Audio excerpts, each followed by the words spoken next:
si Rodolfo, operator ng DTF machine dito sa Transfer It LCC Legazpi. Ito ay ginamit ng 7 araw na may total na 93 meters. Heto naman ang printer head, huling pinalitan noong September 19, 2024. Heto naman ang capping na may 100% good condition. Head clean.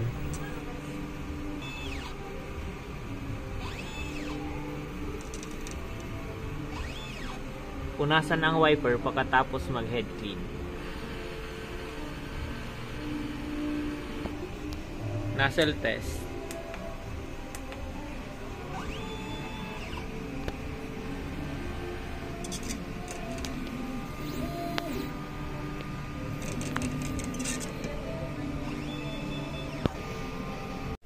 Ang ink system label namin ay tama lang. Ang damper ay pinalitan noong September 19, 2024. Ang waste tank ay nilinis nung isang araw. Ito ang ABR at dito naman nakalagay ang ground wire. Dito naman nakalagay ang stock namin ng unused ink.